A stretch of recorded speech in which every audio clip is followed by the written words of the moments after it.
Hey everybody, hope you're doing well. Welcome back to my channel. If this is your first time here, my name is Watkins and I'm a real estate agent in the state of Texas and I service Houston and surrounding areas. Lately, what I've been doing is going to a lot of inspections. I've been working with a lot of buyers and a lot of sellers, more buyers this year than last year. And so what that means is I've been attending a lot of home inspections. So today what I wanted to do for this video was I wanted to show you guys firsthand a few different examples of things that come up at an inspection. Okay, so typically what happens is we'll get your offer accepted on the house, you go through your option period, you get an inspection on this property, you get an inspection report, and then after that, what you do is you go through with your agent and figure out what things that you want to address, and then you start all the negotiations, okay? So I wanted to go through an inspection. So what I did was I got my good friend Jeff Ashely, who's gonna be my inspector, and he's gonna go through the house and he's gonna go through a bunch of things. Now, I didn't get 100% of the inspection because this video would be entirely too long if I were to do that.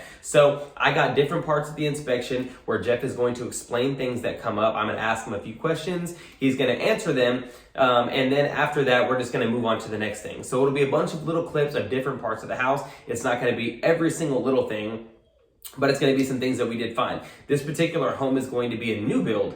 So that doesn't necessarily mean that there's not gonna be anything wrong, which you will see in the video. But definitely super excited about it. So I'm gonna go jump in the car real quick and head out to the inspection, and I'll see you guys over there. And guys, before we start the video, if you can do me a huge favor by giving me a like and a subscribe, it helps the channel tremendously to grow so I can continue helping other people that need it, okay? So hit those buttons for me real quick, guys, and we will hop right into the video. All right, so this morning we are headed out to Humble, Texas to do an inspection. So we're doing an inspection with my guy, Jeff Ashely. I'll introduce you guys to him once we get there. Super cool guy. He does a lot of my inspections. So what we're looking for, typically, we're just looking for anything that can basically, I guess just something that raises red flags to the buyer, okay? It could be a few things, right? It can be big things, it can be little things. I typically don't tell my buyers, you know, what to run from and what not to run from. I give them my opinion, but at the end of the day, once they get an inspection and get the report back, whatever comes back on this report, it's up to them to decide, hey, you know, should we address it? Should we not address it? Okay, so, and then once we get there too, I'll talk a little bit with Jeff just to kind of get his opinion on what things make him want to run, what things, you know, make him, you know, scared of a particular house, okay? But it's going to be great. I usually come to every single inspection ever, all time with my buyers because I want to see everything firsthand. I like to go to the inspections because, for one, I always learn something new. When I think that I know everything, I learn something new each and every time. But also I like to put my hands on everything as well. I like to see everything in person instead of having to rely on the report. That also enables me to be more efficient in talking to my buyer clients as well. So for example, like let's say that my buyers don't come to the inspection, no problem. I'm there anyway, so I can tell them, you know, what problems come up before they get the inspection report. And that way, once they get the report, it's just confirming everything that I've told them. And it makes it a lot easier for us to go ahead and start the negotiation process with the seller because we already have all the information that we know of. So we should be there in about 10 minutes, guys. I'm super excited. Like I said, I always learn something new at the inspections. So I can't wait to see what I learned today. So I'll see you guys pretty soon. All right, this is the house we're gonna be doing an inspection on. Go see what's up.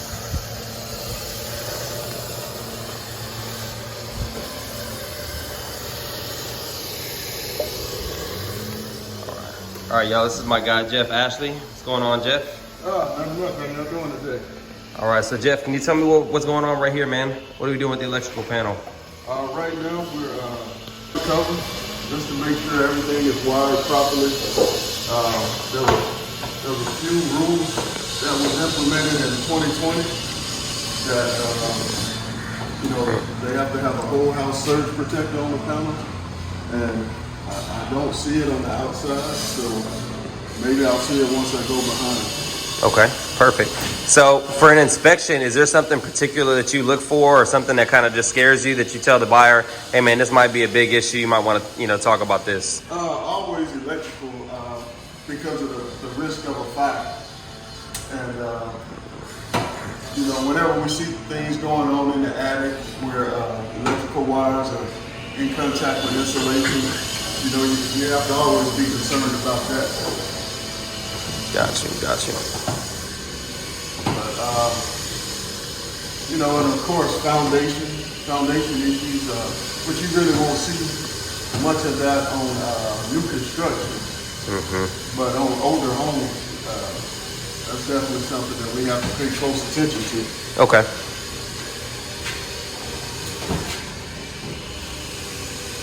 All right, Jeff, so we're on the side of the house. What are we looking at over here, sir? Over here, we're looking at the drain lines for the water heater. Okay. The issue that's here is these should, this PVC pipe should have a 90-degree elbow pointing everything toward the ground. Because what happens if the TPR was to release, you would have hot water shooting directly out that could potentially harm someone walking by. Okay. So you're required to have 90-degree elbows right here. Okay. So if this water hits somebody, you're looking at what? What type of damage are you looking at? Probably about 140 degrees, scalding someone. Okay. Potentially removing skin from them. Okay. So it's definitely a safety hazard. Okay. So you'll recommend basically in your report that they have the elbows on there so they're pointed towards the ground? Right, yeah. Okay. Perfect. Thank you, sir. So this is typically how the inspection will go. We'll come in. This is a new construction inspection. So we'll typically go through the house. We'll walk around. The inspector will have a list of things that they're going to go through. If I don't understand something or if I've never seen it before, I'll always ask. That way I can explain it to the buyers if they're not there, or just so that I know about it in general so I can point these things out the next time I'm showing a home. Those inspections typically range from like 2 to 3 hours. So right now, like I said, Jeff's kind of going through with with the buyer on, what we just talked about as far as the elbows being attached over there. So yeah, we're gonna go to the next thing in just a moment. It's a little $5-6 piece from Home Depot. Okay. Well, I shouldn't say Home Depot. Wherever. Yeah. But you put it on here and it turns it into a one-way valve.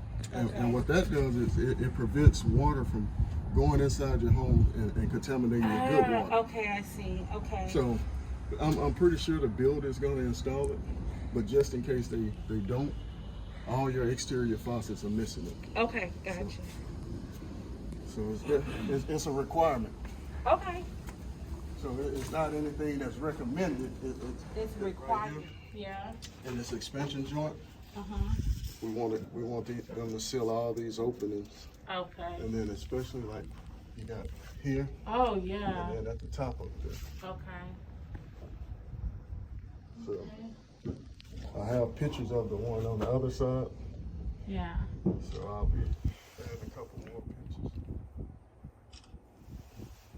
So looking at the AC, what are you looking for here? Well, one of the things I look at here is the locking caps. Okay. The locking caps are required to be have a special key to get access to it, so no one can steal the Freon or anything, the refrigerant that's going through the lines. And I also make sure the suction line is completely insulated on the exterior. Okay. And then we go over to the plate, and what we look for here is the year this model was manufactured, as well as the maximum circuit breaker that's supposed to be on this unit. So I'll take the maximum circuit breaker and I'll go to the panel and make sure it's within range. Okay. Because what happens, let's say this uses a 30-amp circuit breaker, and we go to the panel and it's a 50 amp, then the panel exceeds what's the requirement for this. And so that creates an issue down the line if there's a problem. Okay. What are some big problems you've seen over here with AC units before? Some of the big problems on older homes is debris within the coils, as well as the clearance from the home. And some people like to plant pretty trees or whatever, which suffocates the condenser. So it potentially increase your electric bill, and kind of just suffocate the unit where it's not performing as it should. Okay. We all know here in Houston, man, if you don't got that AC working, it's gonna be a long summer for you, right? Oh yeah. Gotta have it. Gotta have it. Yeah. Now, I've had some people reach out to me and say that there shouldn't be any inspections on new homes because they're supposed to be new and there's not going to be any issues. What's your take on this? I was talking to my wife the other day and made a joke, you know, that there was only one perfect carpenter, and I'm pretty sure he didn't build his home. I heard that. So I mean, as you've seen since we've been here, we found several things that need some attention. So a new home definitely has to be inspected. I mean, it's just regular everyday people that's building homes. We all make mistakes, right? Exactly. And sometimes it's nothing intentional. It's just you get sidetracked sometimes. And you may forget to put a screw here. You may forget to paint here. So I mean, it happens. So the way I like to look at it is a 10-cent screw may save you $5,000 down the road. So Yep, agreed. and a $300-400 inspection, $500 inspection, you know, can save you $5,000-10,000. Mm-hmm. So, you know, it's in the end, it's you know, whatever the buyer chooses. But I would always say get an inspection on anything you purchase. Of course. Man, to my realtor friends, we just got done walking from the back of the house for an inspection. Man, when you've done enough inspections, you've messed up enough pair of shoes, you learn to get you some boots that you can mess up for sure. So we're about to go inside the house now, and we're gonna go do some inspections inside.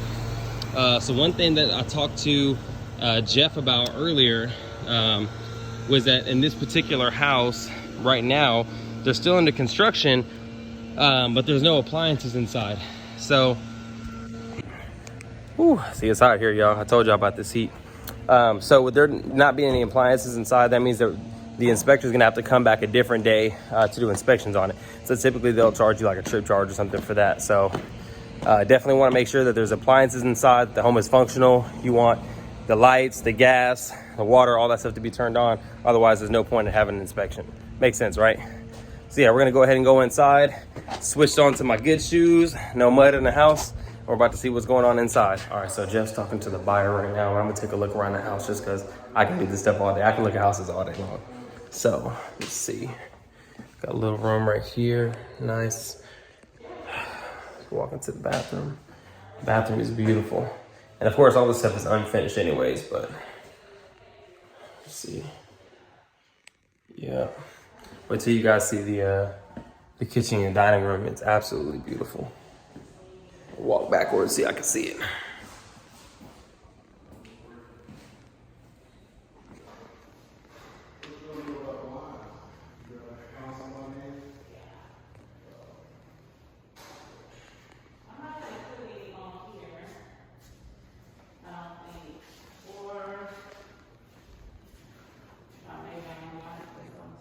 They trip, but what this does is like when you have your refrigerator or something hooked up to it and it's tripped, you know, sometimes you wouldn't know if your deep freezer wasn't working unless you went to check it. Right. So with this Oh, buzzer, that's the alarm. yeah, with this buzzer, That must be new. it lets you know that this outlet is tripped. So That's new. and I'm going to tell you how it works. Can you also tell us what GFCI means, Jeff? Ground fault circuit interrupt.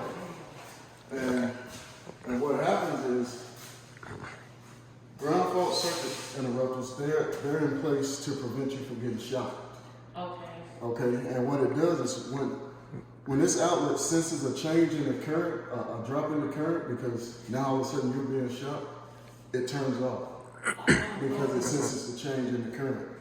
And that they're required to be within 6 feet of a sink, on an island, in the bathrooms, Okay. and on the exterior of the home, as well as the garage. Okay. So you'll see these outlets in those different areas. So the outlets that's covered outside, those are the ones that have. Yeah, they're GFCI outlets. GFCI, okay. I've already tested them. Okay, and they're good? They're good. Now, with this GFCI protection, is that requirement in just new homes or is that in all homes? That's in all homes. A lot of times you won't see it in homes that were built in the 70s, 80s, but as inspectors, we still rate it up to, because it's a safety issue. No foundation is going to be perfect. One of the best ways to tell is by opening and closing the doors and the windows. And what happens? When your foundation is out of whack, your windows and doors become hard to open. They start binding. I see. Okay. And so that's one of the better ways to tell. Okay. But the ball on the floor, you know, with this being Texas and Texas having a clay type soil, Yeah. it is gonna settle. Yes. Mm-hmm. And you know, as long as it's not affecting anything. Okay. Once it starts settling, you may see some separation points. Right. But They'll have to come in and. just have it worked over and monitor it from there. Okay. So in other words, a lot of buyers will come in and if they see cracks in the walls and say, oh, the foundation's bad. That's not true. No, that's not always true. Expansion and contraction happens with every component of the home, pretty much. So some things are just natural process. So it's not necessarily that when you see a crack, it's falling apart. Okay. Gotcha. So what are we looking for in here, Jeff? Well, I'm filling it up to get a little water in it, just to make sure it's not a slow drain. Mm-hmm. Once it starts draining, make sure it doesn't back up.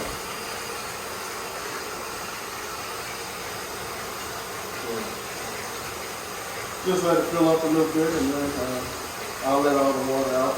And it also gives you a chance to make sure the water is not discolored in any way. Okay. Okay, so you were saying that's a problem if they don't have this sealed, right? Right next to the tub? Yeah, especially with it being in a wet area. You know, you have water splashing out, especially if you have kids. Mm-hmm. You have water splashing out and getting into the seam right here. You know, it may not cause a problem today or tomorrow, but eventually, you know, water is not a home's friend. Okay. So that's a simple fix too, though, right? Yeah, just take some sealant. I won't name a brand of sealant, but just take some sealant and seal along this whole line. And that'll be sufficient for a few years, and come back and do the same thing years from now. Okay. All right, so we're in the attic now. So Jeff, what are we looking at over here, man? In the attic, we look at a lot of different components. We look at the roof structure from the underside. Mm-hmm. We're looking at the framing members, make sure everything is intact. Okay. The insulation, the depth of the insulation, and we're also able to tell look at the water lines, the gas lines that run through the attic. Okay. And what I'm looking at here are the water heaters. And I don't know if you can get your camera position where you can see up in there, but you can see daylight. Okay. So at these vent penetration points, if you can see daylight, then that means water can get in. Okay. You got a larger gap over here. If you look in there. Oh yeah, I see it. Yeah, so those definitely need to be sealed. And we look at the TPR drain lines on the water heaters. Mm-hmm. We make sure they're set properly. And here we're looking at the sediment trap. What a sediment trap does is there's always debris in the gas. So the sediment trap allows the gas to come through and the debris drops here, so it never makes it to your appliance. Okay. So a lot of times in older homes, you really don't see the sediment trap, but it can actually benefit the life of the appliance. Now, I've done a few inspections with Jeff before, and that's come up on quite a few inspection reports, and it's been for older homes where they don't have that. So I can personally say that I know exactly what he's talking about. So those are things that will typically go back to the seller and say, hey, we need you guys to address this. You know, either give a seller credit to get these things fixed yourselves or have it installed before the closing date. Yeah, and in this attic, there's also the furnace. Watch your step.